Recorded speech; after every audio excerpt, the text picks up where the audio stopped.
Okay, and it's 12:30 now. We have a lovely surprise. Sandy today is actually at the Linnean Society, and our speaker is in Corfu. So yeah, let's make the best of online lectures. I hope everybody is warm and has a sandwich. It looks like a great day. And if you have questions, please do pop them in the Q&A box on the bottom of your toolbar. And this is being recorded. In case you have to leave, no problem. It will be on our YouTube channel very soon. And before further ado, Sandy, over to you. Thank you very much, Padma. And it's a great pleasure to be here in the Linnean Society. I'm sitting in the council room surrounded by portraits of elderly men with beards. So I'm a bit different to that. So that's all right. It gives me great pleasure to introduce today's lecture and actually to be involved in this lecture series altogether, because we were forced in a way to put these lectures online. But it's become such a great thing to have this series of lectures online that we now will be doing these lunchtime lectures virtually into the future, partly because it's really nice to get people from all over the world coming in and listening to something that just at this particular time, you can think of all of us in the UK having our sandwiches now. But it also allows us to kind of reach out to people for whom it's quite difficult to, for example, come to London or even come into central London for a quick hour-long break in the middle of the day. We all know that the working day tends to get very jammed up with things. And so having this as a virtual event allows us to just take that little bit of a break and take that break, but have it be with the society and to learn something new, which has been a great pleasure for me over the last about year and a half. For those of you who aren't fellows of the Linnean Society, and I know from experience that some of you are and some of you aren't, is the Linnean Society is the oldest extant natural history society in the world. Now, it's all great being the oldest of something, but actually one of the things that we are about is inspiring people to really care about nature, to understand nature and to value nature and to help promulgate that message of caring about nature far outside the boundaries of science. And for that reason, our fellows come from all backgrounds and all walks of life. To be a fellow of the society, you don't need to be a highfalutin academic. All kinds of people are fellows of the society. So if you aren't a fellow, please do check into becoming a fellow and join the great Linnean family, of which Dan, one of our speaker today, is a member. And I'd just like to take just a minute to introduce him before he starts. Really, I want to give the floor to him as soon as possible because I know he has so much interesting to say. Dan is a biodiversity educationalist who's worked on a number of different kinds of projects and biodiversity-related projects around the city of Brighton and Hove, where he's based. As you'll find out, he's based in other places as well. He retired in February this year from 22 years of teaching in a comprehensive school in Brighton, where he has looked after environmental and science education. And he's been given a number of different awards. And over the last while, he's been establishing conservation projects actually quite a long way from Brighton and Hove. And what he'll talk to us today is what does it actually take to start a conservation project in another country? And his title is about a serendipitous odyssey, which is absolutely appropriate given that he's speaking to us from Corfu, which is certainly one of those places that odysseys have touched in the past. Dan, over to you, and thank you so much for giving us this lecture today. Thank you, Sandy. It's great to be with you. This is all about the challenges and joys of starting another conservation project in a different country, and you'll find out all about that as I carry on in this serendipitous odyssey. So for those of you that have heard about Corfu before, probably English people mostly, will be through this book, through Gerald Durrell's book. But for me personally, I was lucky enough to come here at the age of 15 in 1976. And I was just overwhelmed by the diversity of plant and animal life. It was absolutely astonishing. If it wasn't big moths, tortoises, snakes, sea cucumbers, toads under rocks, it was just an absolute incredible number of different types of species and lots of them. And when I got back, my aunt Mabel said to me, you really need to read this book. And it was, I think, reading this book that really crystallized my passion for Corfu. So just for those of you that don't know, you can see in the bottom right-hand corner here, we've got a little map of Italy. To the right of the very heel of Italy, you can see a blue dot, and that is Corfu, which is very, very close. If we look at the bigger map now, they're very, very close to the mainland of Albania. It's only about 2.5 kilometers away from there. This northeaster part of the island is the most altitudinous area. And then down the left-hand, the western side of the island, there is a spine of mountains as well. The statistics for the island are that it has 585 kilometers square, or 230 miles square. That's as an area. That's a quarter of the size of Sussex, my home county. It's 63 kilometers or 39 miles long, 28 kilometers or 17 miles at its widest point. It has 217 or 100 kilometers or 135 miles coastline, and its highest point is Mount Pantocrator, which is 906 meters or 2,972 feet. So you get some idea about the size. It's just a bit bigger than the Isle of Wight. Climate, well, obviously it's mild, but mostly rainy in the winter, very, very dry in the summer. And basically it is the spring and the autumn, which are the best times to come if you're a naturalist. There is stuff going on in the summer, don't get me wrong, but those are the really fantastic times to visit this location. In terms of habitats, well, the Venetians 500 years ago encouraged the Corfuites to plant thousands and thousands of olive groves. They also planted, in amongst that landscape, there's also lots of cypresses. But in that, if you look and you go around, you find an incredible number of temperate species like dogwood and blackthorn and hawthorn, and then elms and willows, which is very surprising to find, for me as a Northern European, to find in the Mediterranean. There's also areas of fenland, there's open meadows, there's garrigue and maquis vegetation, particularly around all the pass, which is great for wildlife. There's little plots, like you can see in this illustration here, of little bits of agriculture. There's the amazing limestone pavements up in the mountains. And then, of course, you've got the incredible coastlines. So butterfly species richness in Europe obviously increases as you go further and further south. And you'd think, really, that would be a good reason for me to pick Corfu to study the butterflies there. I mean, what I must say is that in 2007, after a long period of not being there, I went with my family. It became a regular location for us to travel to. I was interested in the nature of it, but this wasn't the main reason why I focused on this project in Corfu. In fact, the answer was that in April 2014, I had a radical prostatectomy, which means I had my prostate removed because I had prostate cancer.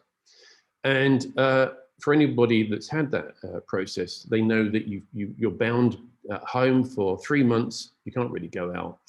And I was desperate. As a naturalist, this was the spring, I was desperate to do something. And I was stuck indoors, and I thought, well, maybe if I started a Facebook page in Corfu about butterflies and other wildlife, maybe people would add their photographs.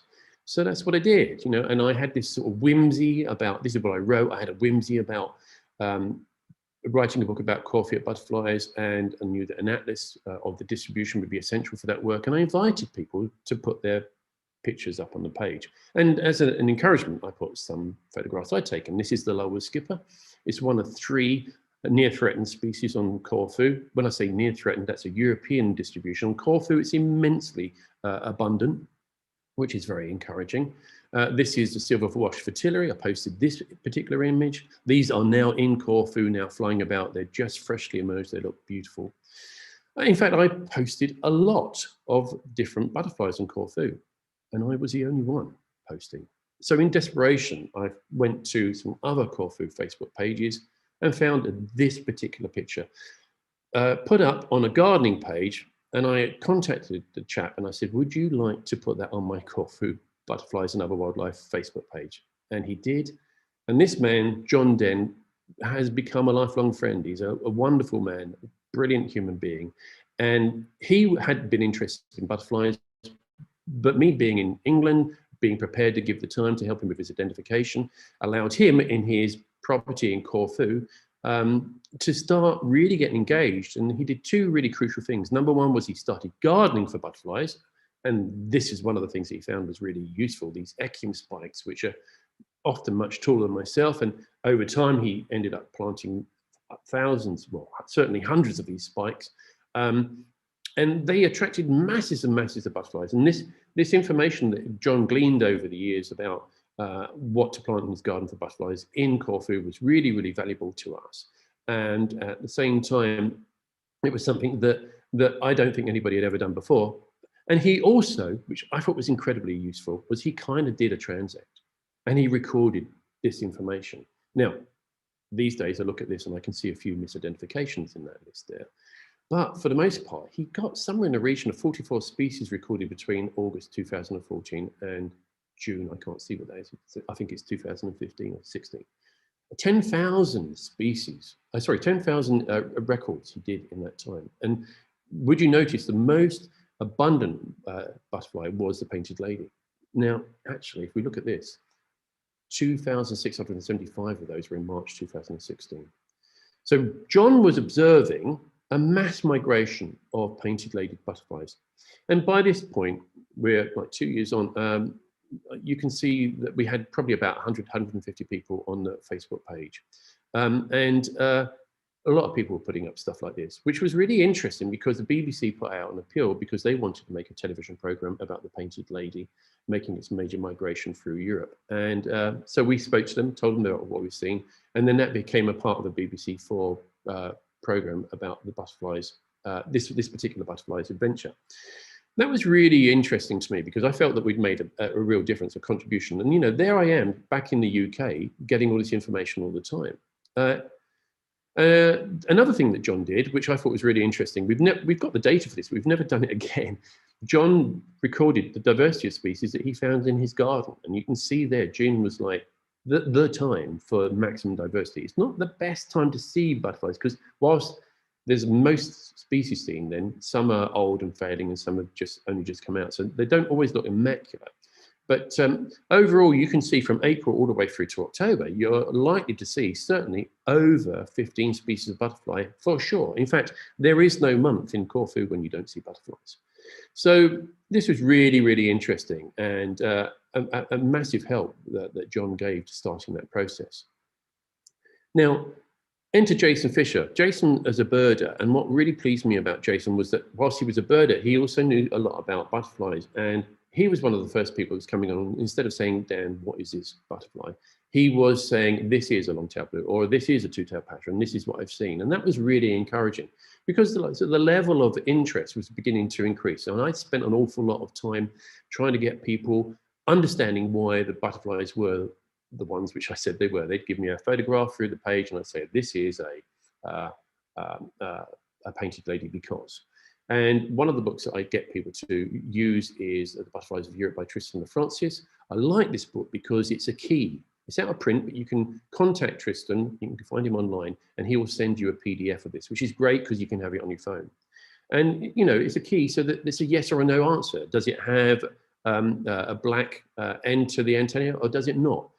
And so, you know, this type of increasing in interest and, you know, getting people to be aware of the diagnostic features of various butterflies was great because as a community as a whole, people were beginning to learn quite a bit. Bob and Tricia Giles then came on the scene, and what was great about their contribution is they're very successful in running the Corfu the Corfu Forum, which has nearly 40,000 subscribers to it, a Facebook group. And they have a lot of experience using Facebook. So Bob said, Dan, why don't you do a fixed post? You can have the species of butterflies as we see them, and we can begin let everybody to see. And that was a really great idea. It's still there. People use that. That's really fantastic. Bob was also really very keen to help out. So Sue here saw some Glanville fritillary caterpillars. That's what she thought they were. They weren't very good photographs. So I said to Bob, hey, Bob, here in the Isle of Wight, we're seeing lots of Glanville fritillaries. Could you check that they're coming out in Corfu? He went out, got these photographs, and within an hour or two, back home, I know, in Brighton, I know that the Glanville fritillary is now out in Corfu, which was massive when you think about it. You know, very, very real advantage to doing this. So I thought, let's test this. Well, as a child, when I was there in 1976, I went with my father on the back of a motorbike and we drove up into the mountains and I found a Southern Swallowtail, a single specimen. And I thought, I wonder if that butterfly is still there. So I put this post, I put it up, and this is on the 3rd of May, 2014. This is on the 20th of May. Suddenly someone put it up. Now, it seemed to me that in the old days, you'd either have to get on a plane or you'd have to locate a butterfly expert, ask them to go look. No, this was just almost like immediate. And I was astonished at the power and the interest that was coming back from people about this sort of thing. So how many butterfly species are there on Corfu? Now, Peter Sutton, fantastic guy, Peter. He's a school teacher, but he's a real polymath. He's writing like 7 books at the moment. He's been going backwards and forwards to Corfu for 27 years. He's writing a book on the natural history of Corfu. And he did a meticulously researched review of all the references to butterflies reported from Corfu. Most of these were like entomologists that have been on holiday there with their families and have managed to get half a day out to look. And, you know, many of them were not that well qualified. And so he put it together and he's got this 85 species as a general idea. Now, we know now that not all of those species have been found on Corfu, but it was a good start. Stomatis guinness, a fantastic, passionate Corfu, really interested in biodiversity, put together a photographic guide of the butterflies of Corfu. He illustrates 70 species, although some of those have questions about their identification, but it gave us an idea about the species. And it was a Corfu at doing this, which was massively influential. And then Gavlas and Curtis in 2018 did a review and they looked at 78 species. Sorry, they estimated 78 species from all the records that they could find. And what's great about their work is that they also did some genitalia analysis, which allowed us to realize that there are some Hipparchia and some Leptidia species, which we've really got pinned down now. So we know we've got Delatins grayling. We know we've got the wood white. So I then started thinking, well, you know, we've got to get some meetings in the field. So these 3 guys here, this is on the right, Cosmo Aprius, Chris Little, and Yanni Gastratos. And Yanni and Chris have become immensely good friends of mine.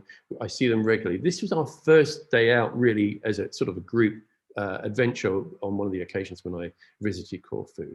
And we were looking for the southern festoon because Peter Sutton had seen one individual, Stomatis guinness had recorded it, but we weren't really sure. We suspected it was quite rare.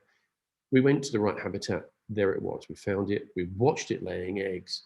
And we discovered what type of habitat it was on. Now, once you start discovering the habitat that butterfly requires, you then find yourself looking around for the habitat, not the butterfly. And then we found it everywhere. I mean, I said to Peter Sutton on another trip, I said, I think it's everywhere all over the island, Peter. It could be right in this habitat we're in now. Look, it's just right. We looked down, there were the caterpillars.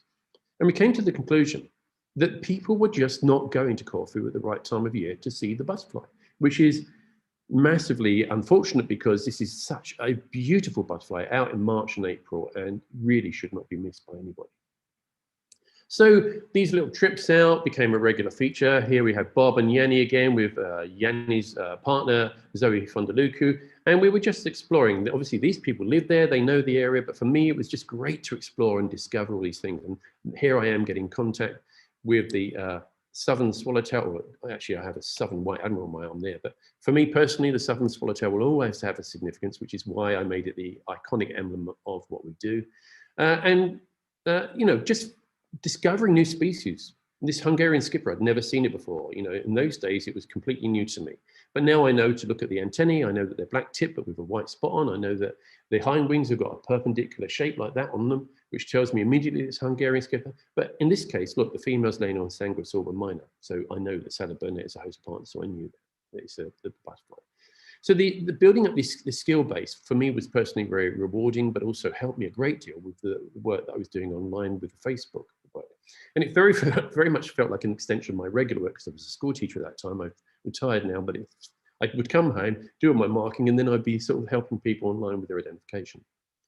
Now, there were so many discoveries to be made. I mean, this is a little graphic that I did. I used to do this for the Sussex branch of Butterfly Conservation at Christmas when they didn't have many sightings on their sightings page, so I would do something like this. And this is all about how we found hill-topping swallowtails at Mount Pantocrator. So they go to the very top, the big high part in the landscape, going right to the very top of the topographic region, and they've looked for their mates there. And then once they've mated, they disperse.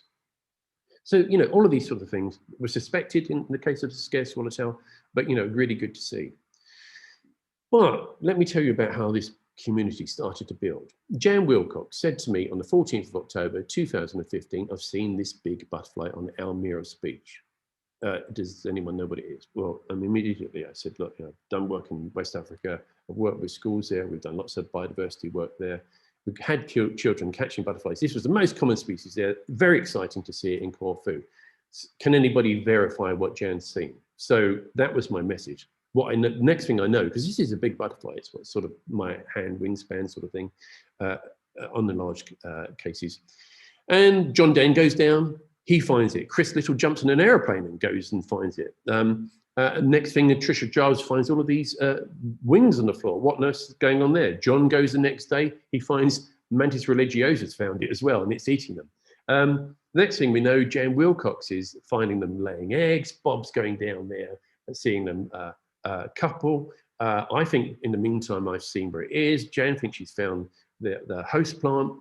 This was getting very exciting. I can't tell you, every day I was coming back thinking, what have they found now? Bob's showing me here on some aromatic inula just how many butterflies there were. It was just an incredible amount. And he's also showing me the region in which that they were finding them on Elmira's beach. Yanni Gastratus at the same time started plotting them, saying, look, I'm seeing them here and here around Corfu. So it was clearly a major migration, because up to now, Yanni had recorded the only sighting that we'd seen of the plain tiger. So I'm saying, look, we've seen them laying eggs. You've got to look out for the caterpillar. Candida then sends this and says, look, I've got them in my garden. I said, don't worry about the butterfly in the garden. Look below, you can see the caterpillar. You've got the caterpillar in your garden. So people then started finding the eggs, the caterpillars. It was just an immensely exciting thing. We call ourselves butterfly enthusiasts because we infuse. There was so much enthusiasm about this, so much passion. People were really, really excited. So I'm wondering, what is this plant? And I said to John Denne, you're into plants. Would you go and get the plant for me? He brought some back. He was looking at them in the book, and he said, this has got some eggs on it now. So they had 2 caterpillars. Those caterpillars started feeding on the plant. And then by December, John's sending me pictures of the caterpillars and showing me the length of them. And it was really interesting. He called them the Elmiras too, a bit like 2 Beirut prisoners, because you had 2 of them that were having to suffer the slings of arrows of the Corfu winter. In January, they turned into chrysalises, and it was in February that they emerged. He had them in his greenhouse. He was feeding them on milkweed, which I think he bought from the local nursery. And I guess February is probably the earliest you could release these plain tigers. It was a great thing. But what came out of it was a whole load of data. And we could see there that on this occasion, the butterflies were arriving, the first sightings at sort of mid-October, all the way through to sort of mid-November. Now, year on year, we now know that this is an annual occurrence. And in fact, last year I was seeing them arrive in August. So this is a really, really interesting phenomenon. And other entomologists have plotted this migration of the butterflies from Africa through this region of the Mediterranean. So it'd be very interesting to see how this carries on. Another thing that came out of this which was really interesting, was how the group got very, very concerned when the local municipality started clearing up the beach and, in their view, damaging the habitat. Now, I was thinking this is a migratory species. It's going to be opportunistic about wherever it goes. And I was saying, guys, this is not really a big deal because they could always go somewhere else. And the passion that was coming back to me was telling me, no, you don't get it, Dan, you don't get it. And, you know, over time, I think this was a kernel of our concern about the conservation of butterflies in Corfu. Because I was wrong and they were absolutely right. I live in the UK for the most of the time, and it's my view that our landscape is almost industrialized with regards to the agriculture that we practice. In Corfu, it's not like that. And that's reflected in the amazing diversity of wildlife that you see there. And so what my colleagues and my friends were saying really was, if you don't protect every single bit, even the common stuff, that's where the erosion starts. And, you know, we've seen this since then, that there have been lots of developments. The Eremites development, which has gone through and has been very controversial, is a good example of that, where developments are taking place and no surveys have been done on what damage it might do to the habitat. So this was the beginning of our concerns about conservation for butterflies in Corfu. And in a previous talk, I asked the group to give me some ideas about what they felt about what we were doing. And Chris Little said the value of this group is immense in developing skills and challenging and resolving identification, normalizing odd behavior. I think that says a lot more about his family's view about his behavior when he's going out looking for butterflies. Bob Giles said that, you know, by being a part of this group, that photographing butterflies became something of a challenge, but with the aid of the group, he actually learned quite a bit. Denne Gastratus said, you know, when a Facebook group arrived in our lives, you could find people with knowledge in aspects that could help you improve in several ways. This group helps us understand better these small neighbors of ours, the butterflies. John Denne said, when Facebook Corfu Butterfly page started, I was soon in conversation. It was a huge relief to communicate with people who were not just hunters or collectors or pretty pictures, but were very interested in the environment. And not only that, they could help me identify the butterflies that were now sitting at home in our garden. And finally, Jason Fisher, I really thought, just in one sentence, he said, the best thing about this group is the sense of community where everybody helps everybody else out. That meant masses to me. I really felt very proud of what we'd created. So I felt we needed to go to the next level, because here, this is April 2017, and I brought some passionate butterfly enthusiasts from the UK. And I thought if they come and my Corfu and expat resident friends who were in Corfu could see their behavior, that might rub off a bit. So here we are doing a bit of work in Old Peripheria. When I say work, there's obviously lots of lovely moments in tavernas where we have something sweet and have a beer. And at this point, I'd never really been sure about what a nettle tree looked like. And I was sitting having my beer, looking up into the trees next to this taverna. And I said, you know, if ever a tree was a nettle tree, it's that one, because look at the shape of those leaves.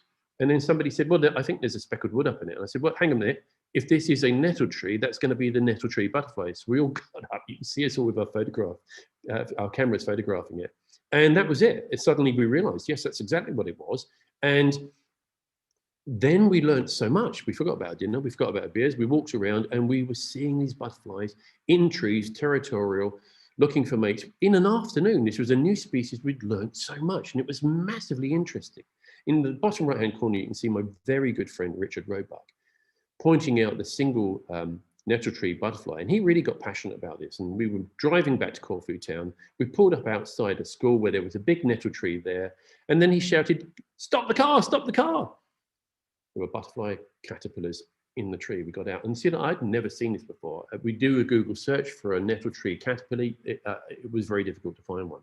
But here you could see them. I didn't realize they had characteristic poses. I didn't realize they had color morphs. Later on, I went back and I found the chrysalises and saw where they actually attach themselves to the nettle tree leaves. This was very rewarding because we didn't know about this, and there were probably lots of others that didn't. And also really valuable because, you know, it started making me think that you could start to attain and acquire photographs for, you know, an atlas. So, you know, here's Peter Sutton meeting us up. He said, Dan, you know, I've found a place where I've seen a Grecian copper. They're territorial, aren't they, coppers? Let's go down and see if we can find it. We go down, we find it, we find loads. I mean, it's another case of people are not looking. And in fact, the Grecian copper is not uncommon. It's very common all over Corfu. Nobody's looking. So this is massive. It's really, really great to realize that there's so much to discover. And as a naturalist in the 21st century, it's so unusual to find yourself in a position where you're making original discoveries. So a lot of this stuff was beginning to coalesce in my mind. I realized, you know, if there was going to be an atlas, we needed to do a butterfly survey, the Corfu Butterfly Survey. I also realized, you know, having done a lot of citizen science work on bees, butterflies, I really felt that was the way ahead. And so I spoke to Martin Warren, the then CEO of Butterfly Conservation, the national charity in the UK, now the director of development of butterfly conservation in Europe, and I explained to him what I was doing and talked about a potential project and really pushing this a bit further. And he said, Dan, why don't you call it Corfu Butterfly Conservation? And for me, that was a blessing, because it was a phrase or a name that I'd had in my mind, but in a way didn't feel that I could. It felt audacious.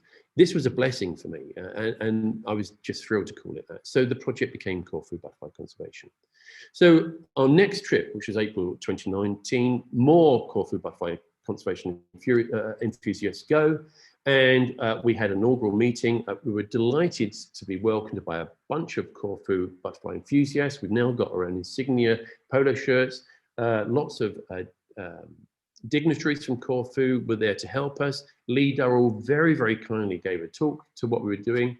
And we met the mayor, the vice mayor. So meeting the vice mayor was very helpful because it was making these links.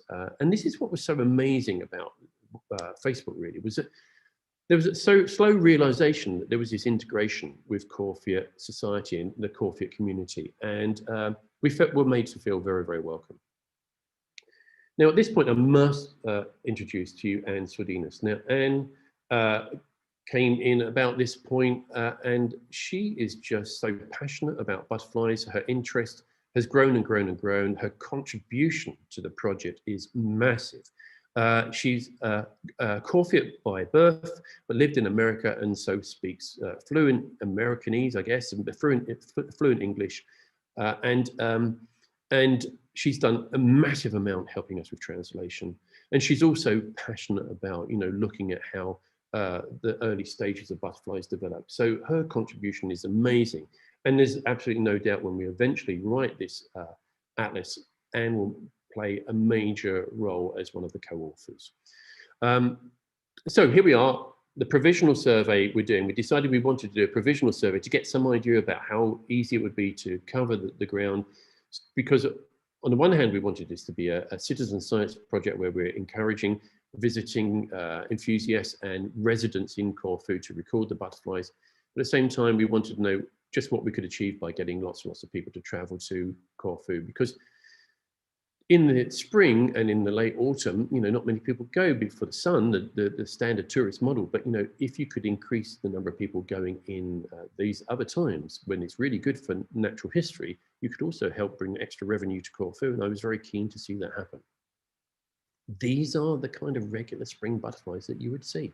I mean, they're just beautiful. And at that time, mostly immaculate.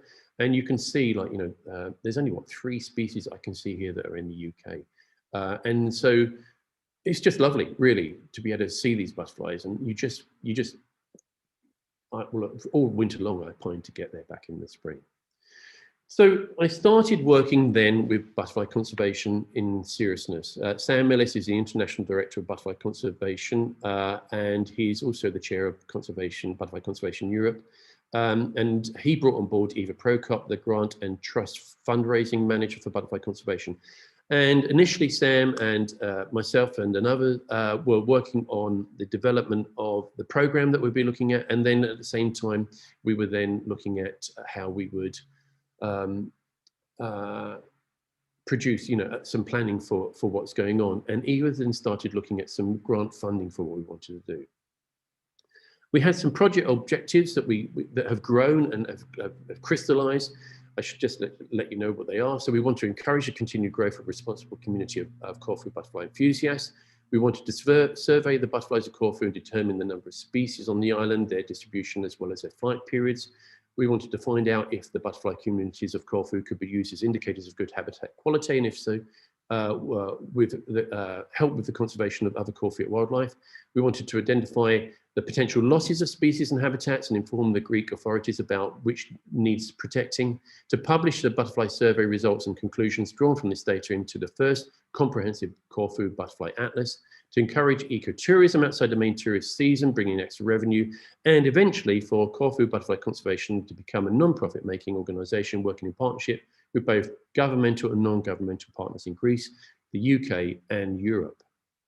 So we realised we'd need somewhere in the region of £130,000, but much of the work to do this programme of work we could do through voluntary pro bono work, and we only really needed £41,000. So Eva and Sam and myself spent most of the last year doing all kinds of different grant applications, and over 50% of them have been successful.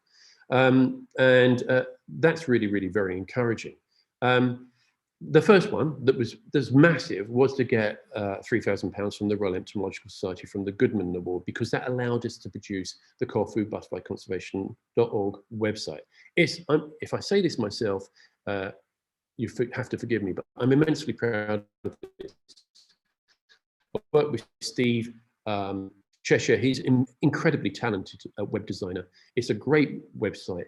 I'm really pleased with it because, you know, you can submit your data here where you find your butterflies. You find out lots about the different species. There's lots of news. There's lots of articles about why we're doing it. There's just so much. There's videos about why we're doing it. And also, one of the main reasons for this was that we realized that you can't go back with Facebook. You can't scroll back too far before you fill up your RAM of your computer and it just crashes.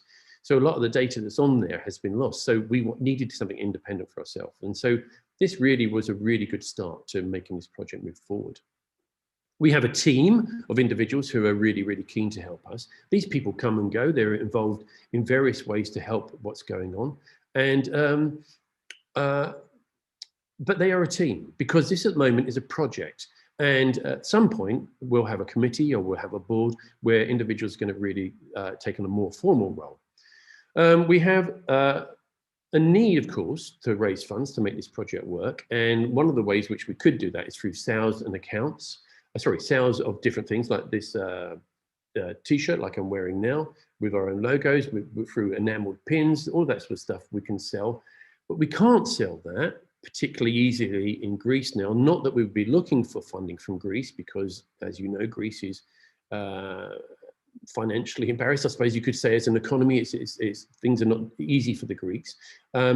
Most of our funding up to now has been from the UK, but we will want to sell our books eventually. So we need to do that. So we've reached out for information about what sort of associations or companies or limited companies we can be, and that's all in the process. And indeed, our international Zoom conversations with the members of the team have really most recently been focusing about what this is going to be. And I think we're very close to going from becoming what was a project to becoming the organization, Corfu Butterfly Conservation. And it is crucially important for us, although the main driver has been up to now from the UK.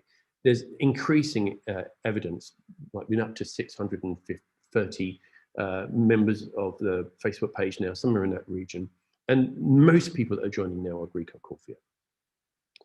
So most of the funding that we've got up to now have helped us get some small parts of this. We realized fairly early on we wouldn't be able to get one big block of funding to do everything. So Butterfly Conservation have made a tacit agreement with us to help get small pockets of funding to do various things. So at the moment, we have made an application to the Linnean Environmental Foundation. We're most hopeful that we're going to get funding to produce this A1 poster of the butterflies of Corfu. This is all the 75 species that Corfu Butterfly Conservation have managed to identify and be sure that are on the island now. So the idea is that you've got this in your living room and you look out in the garden and you see a butterfly, you can be fairly sure that the butterfly out there is on your poster. You don't have to look at 400 different species in the European Butterfly Book. And also, I know from experience back in the UK where we've printed lots of these for Hampshire, for Sussex, for Surrey, for the Brighton and Lewis Downs Biosphere Reserve, these posters really have an impact on the public. And we really wanted to get the public involved. And if there's people not engaged in the Facebook page, how will they find out? So these we're hoping to have all over Corfu, and people, we're hoping to print 10,000 of them. So they're general for the general public. These here, or I should say that I've been working with my good colleague Bob Foreman in that design.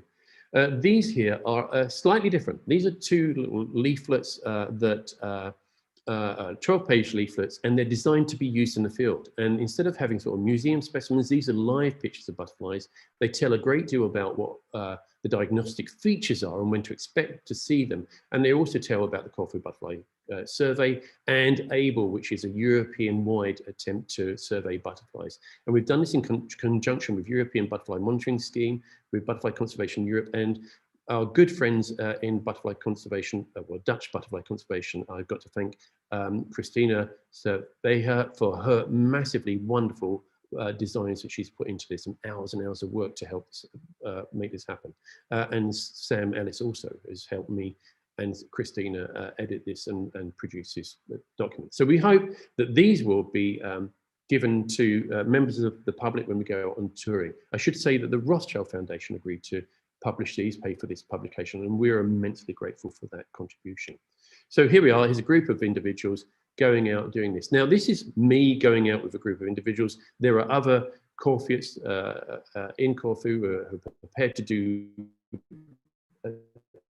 efforts like this, but the major bit of funding that we wanted for outreach, we didn't get. We wanted to be able to employ people to take, to Corfuists particularly, to go into schools and everything. We didn't get that. So if you have an extra £20,000 that you think you could pass our way or could make us aware of something, then where we could get that money, we're really grateful. Now, what can I tell you recently? Well, I'm here now in Corfu, and let me just tell you about this. The Queen of Spain Fritillary. We saw one of those, first one we saw in April 2017. That was an amazing thing up in Mount Pantocrator, going up hill topping. Last October, Bryce Smith saw one of those. So there's a big gap there, 3 years. Bryce Smith saw one of those on the coast. This year we've come back and we went into some of the pastures in the mountains and we found Queen of Spain Fritillaries in most of the meadows that we went to. So we think that what's happening there is it's hill topping, this is migrated hill topping, and then the females are laying eggs, and we've got individuals setting up territories. Now, this is really interesting about this ecology of this butterfly. It's something we didn't know they were doing before. This is new original discovery. The Southern Swallowtail, my passion is with this butterfly, and finding this caterpillar was crucial. We knew what it looked like, but what did it feed on? And about a week ago, I found one. And once we found the butterfly caterpillar, then you knew what it was feeding on. The actual host plant is everywhere. And so we were able to take loads of photographs. You can see here at the bottom left-hand corner, a pre-pupa, then the chrysalis itself. But we haven't made a confirmation about that host plant. We think we know what it is. We think it only occurs in Greece and in Corfu, but it doesn't occur in Albania and Italy, we think, which is interesting because that's in those locations, the butterfly has different host plants. So again, really interesting stuff. And of course, all of these photographs are going to be really good to incorporate in our atlas eventually.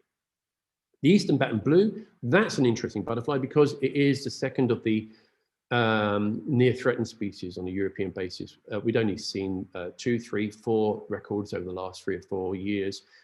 This June, May, lots and lots of records. So we know that whilst it is a near threatened species in Europe, we're actually getting quite a lot of them on Corfu, which is really encouraging. Only 1s or 2s, but they are widely distributed, which is very encouraging.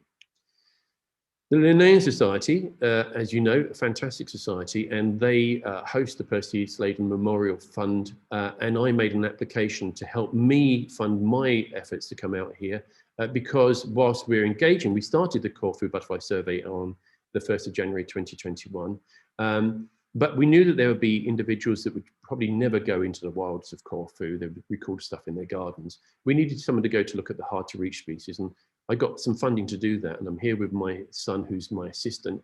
And we found this really interesting thing yesterday, and I'm immensely grateful to the Linnean for their help with this, particularly Elizabeth Rollinson and Ed Tanner, who really helped me out of some tricky situations earlier on.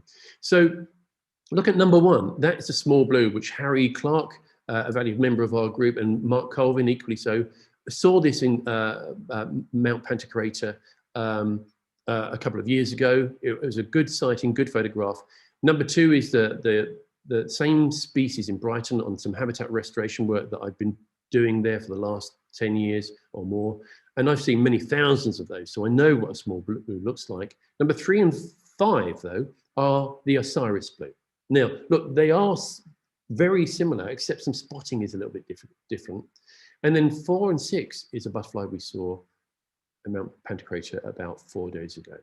Now, this butterfly looked very different to me simply because I've seen thousands of small blue, but this was tiny. This was the smallest small blue I'd ever seen in my life. It was smaller than my little fingernail.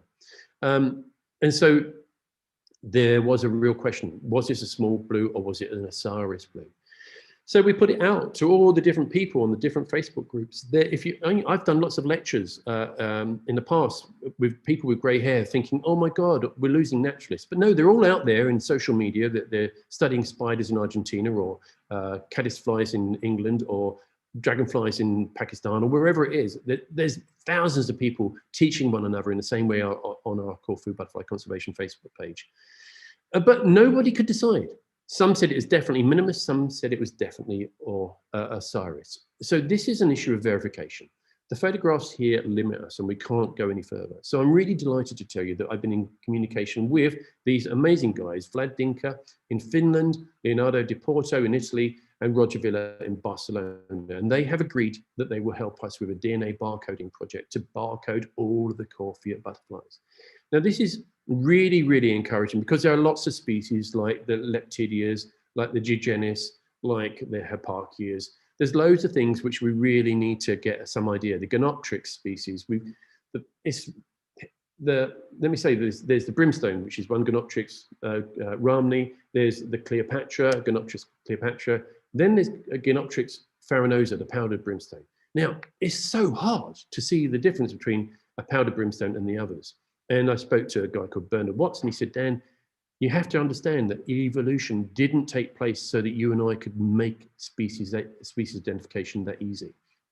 But they are separate species. So I'm hopeful that these guys will be able to help us in that project. And it's very early stages, but very, very exciting to see how that's going. So we're hoping to do some fundraising to be able to get that done. So the future of butterfly conservation in Corfu, obviously we want our project to become an organization. We would love to do a conference. We think that would cost us about £10,000, but I think it would really raise the profile of what we're doing here. We want to complete the Corfu Butterfly Survey and publish the atlas. And we hope that it doesn't stop there, because obviously this is a 5-year window. We're trying to do a stop here. Sorry, not a stop. We're trying to survey the butterflies for a 5-year period.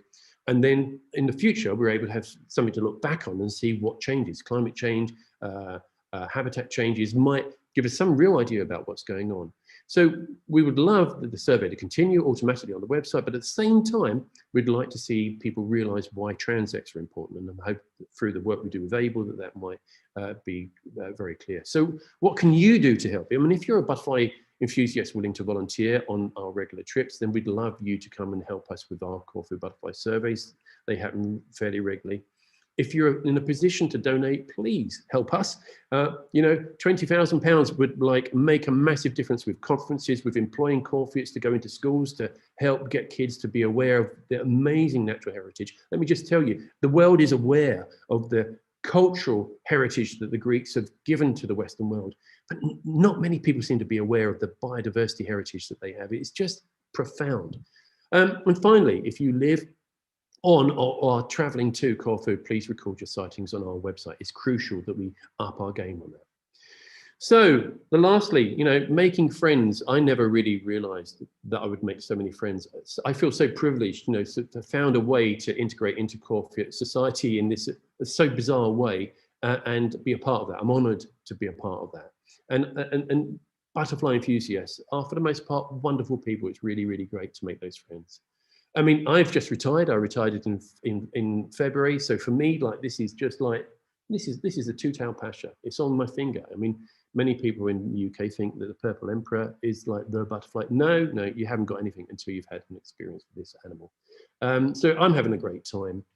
And then finally, I'd like to thank all those people that I've mentioned up to now. I mean, like, it's just been massive, the help that we've had to do that. There's all these organizations that you can see on the bottom who have helped us.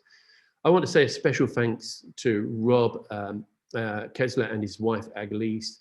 They've been wonderful in so many ways, helping us, my son and I, on this particular trip. And then Anne Sordinas is just like fantastic. She's really up there. And my wife, who's long-suffering and very patient, really helps me a lot.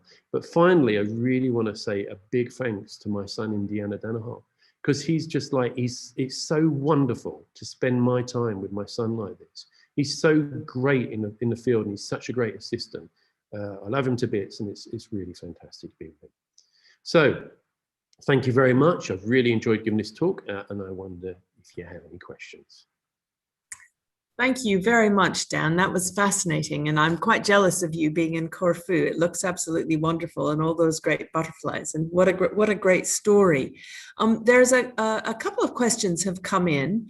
And the first of which is there any formal training that could be organized for naturalists, to do what you've done in a way to maintain your experience for posterity? Because in a way, the YouTube recording of this will possibly, it'll be available for forever, but what's forever? Are you planning on doing anything in a kind of training way?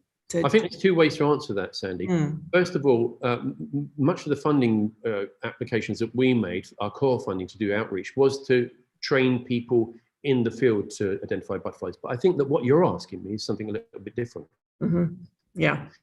I think you're asking me, how does someone like me end up doing something like this? And I think the answer in part is, my experiences as a school teacher is one thing, but also my experiences in citizen science, in engaging with biodiversity education have got me to it. So I've been thinking a lot about this myself. There's been lots of skills along the way that I've acquired that enable me to do this.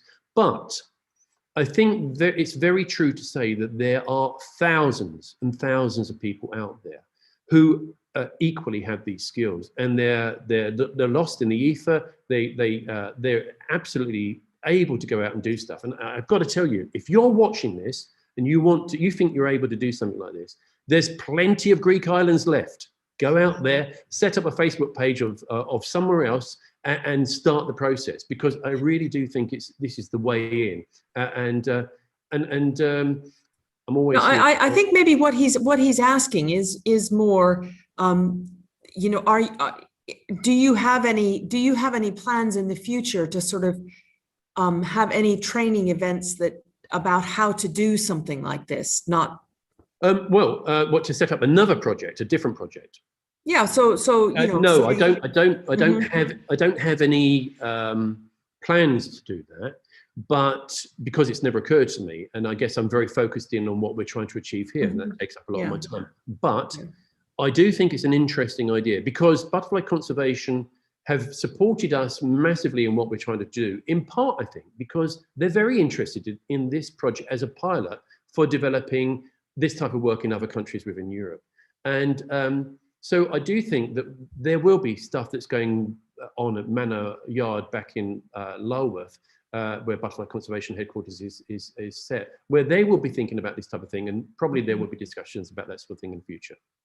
Yeah, and I guess this kind of leads on to the second question, which is it's kind of, and I'll expand it a little bit. Is what our listener has asked is, have any of these data been published in any peer-reviewed scientific journal, and if not, is there any interest or plans to do so?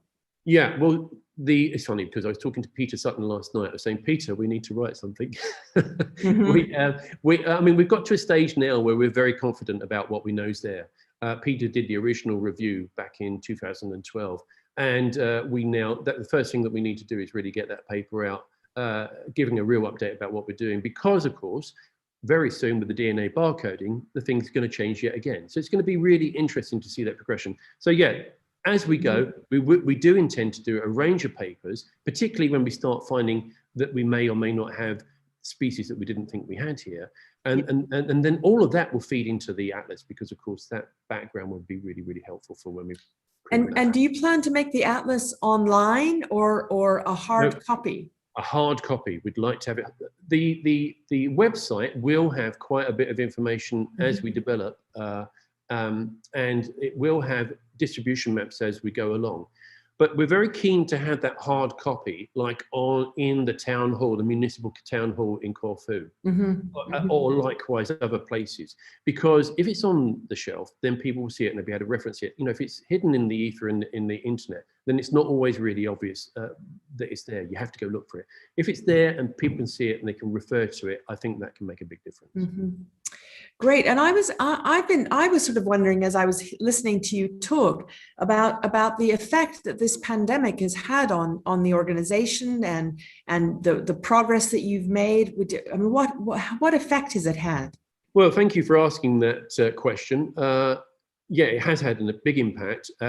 Obviously, in terms of people being able to move, that's been a real issue. It's also meant that so people haven't been able to travel to Corfu very much. It means that during lockdown, the Corfus have not been able to go out and do butterfly surveying. So we actually started in 2020, but we had to stop that. Well, we made that our pilot year where we learned an awful lot, and we restarted in 2021.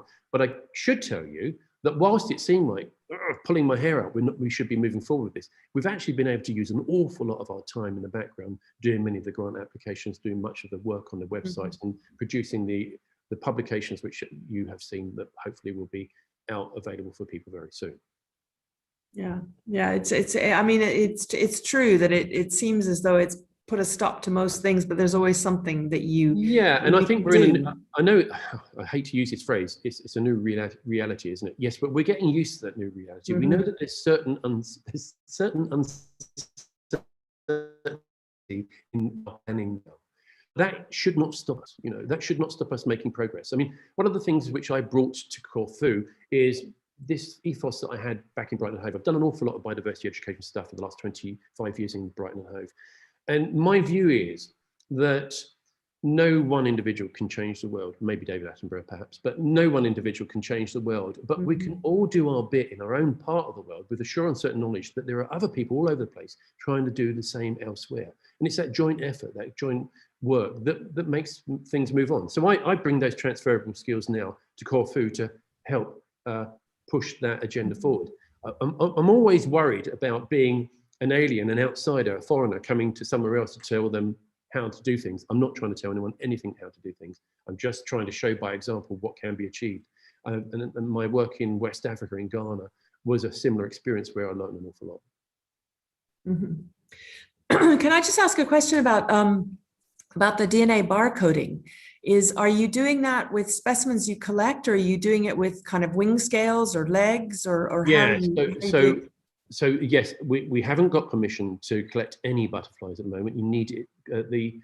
The regulations in Greece about collecting their natural heritage are quite strict, and we are hopeful though, because we've got an awful lot of support not only from these universities in Europe but also here in Corfu. The Ionian University is supportive of our efforts. But yeah, we have to make that application, and then we're finally allowed to use a butterfly net. I mean, to use a butterfly net will make our progress increase manyfold. But you're right, yes, what we will do is a single leg of a butterfly is enough to get the DNA. Yeah. And then we can send that. What we would like to do is to take those single legs and have the single specimen. As you know, in the Linnean, you've got all of these standard specimens.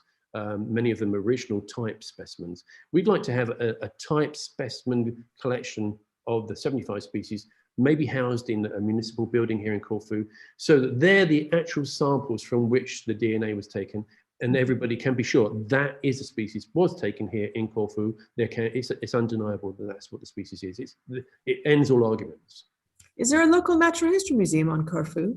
Not that I'm aware. Oh, interesting. Oh, well, Dan, thank you so much for an absolutely fascinating lecture. And I think we should let you get back to your butterflies now. And thanks a lot for talking to us. And those of you who've been here for the lecture, thank you very much for coming. And thanks a lot for coming to this lunchtime lecture series. And please do be sure to tune in again. And anyone who, if you hear anyone who is sad they couldn't come, please do tell them that this will be on the Linnean Society's YouTube channel and on the Corfu Butterfly Conservation YouTube channel as soon as we can get it up. So thanks very much, everyone, for coming. Please do look into becoming a fellow of the Linnean Society. It's a great group of people. And thank you, Dan, very much for an illuminating and really interesting lecture today at lunchtime. Thanks a lot, Dan. You're welcome. Can I just say, if anyone needs to contact me, Dan at CorfuButterflyConservation.org. Great. Thank you for that. Thank you.